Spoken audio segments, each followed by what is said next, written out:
doing some substitute teaching lately, just to and working with both the little ones and the big ones. And parts of it have been really good, and parts of it have been not so good.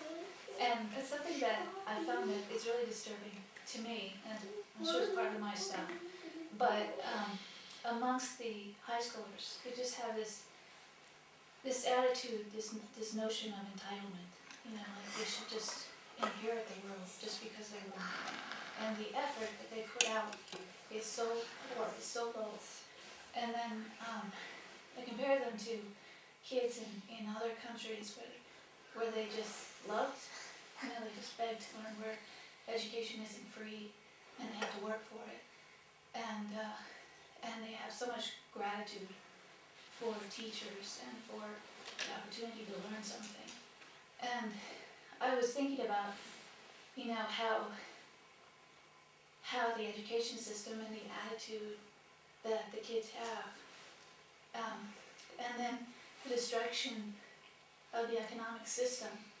You know, and part of it, you know, you think, are we really worthy of inheriting the world? Oh, we are, because we're here. Yeah. We're worthy.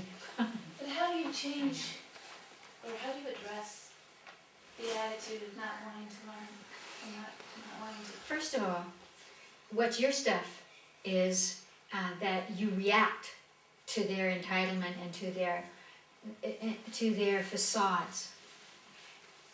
In America, we have learned to place those facades each generation earlier and earlier and earlier. And we have all kinds of frame of reference for that because of TV and movies, and so we can easily create that kind of shield from ourselves, whereas in other countries they don't have that shield. And so as a teacher, you have to find the way to pierce the heart. You have to find what they care about and then take that into what you're trying to teach them. That's what we did at the Nijani School. We always went through the person. What's true for you? Where are your fears? What's your illusion? What's important? Whatever that is. And then you take that and you show them how what's inside them, it can be altered or enhanced by learning from the outside. So you have to take the education and feed it into the person. And yes, it was great when we could just sit up there and everybody had to pay attention. Part of the reason they don't is they're smarter than we are. It's a terrible thing to be galactic, to have frequencies, to have brain patterns that are so much faster than most people's, and not have them finding the flow, finding their direction. It's a terrible thing to be young today, because counting, changing the world, feeling that it matters what you do or who you are, is, if you think it's hard for an adult, you just think what it is for a teenager. They're not granted any power. So they are the epitome of helplessness. So they lean on each other, and there's nobody more cruel than people that are our own age. Children are cruel to each other, teenagers are cruel to each other, because they know how to, just like families are cruel to each other, because they know how to stick the knife in, turn it around where we're vulnerable. And so we're still being raised in that conversation of survival. I'm going to beat you because I'll be smarter, I'll be more beautiful, I'll be richer, I'll be something. And then, of course, those things don't really pan out. So as a teacher, you have to develop the art of looking at someone and seeing what their fears are and calling out from them what's important to them, what's in them to converse about.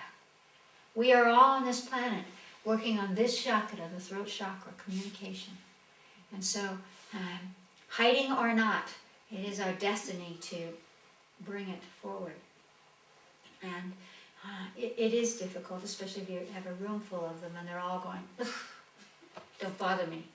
And with good reason, because frankly, 90% of what you're trying to teach them is garbage anyway. Sorry.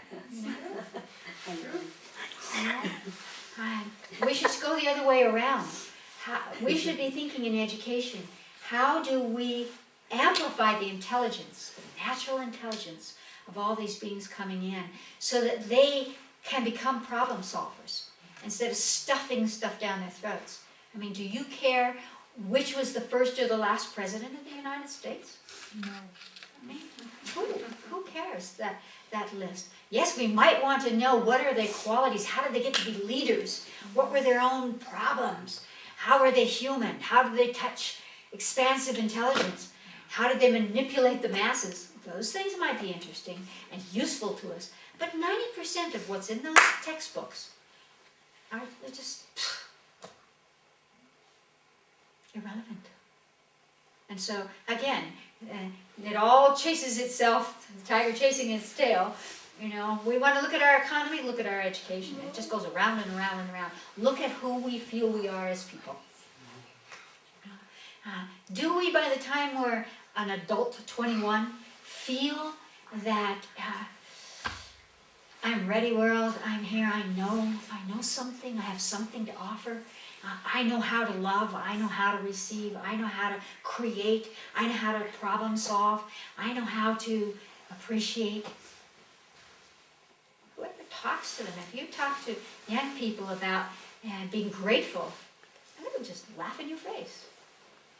And they'll give you a long list of why they don't need to be grateful, because look what you've given them, a messy world. And so, you know, when I say you have a luxury you have a real luxury being a substitute teacher, because nobody cares if they learn the lesson they were supposed to learn today. So when you go into that high school, say, that's it, throw away the books now. I want to hear the truth. And start pushing their buttons. And get them to talk to each other. And then you can bring in, well, you know, what if there were 5,000 of you or 5 million of you that feel this way? What can we do about that? So it's all about, you have to see them not as these, and I know what they look like. I've taught all grades that blank wall there that says, you can't tell me anything, and I don't have to.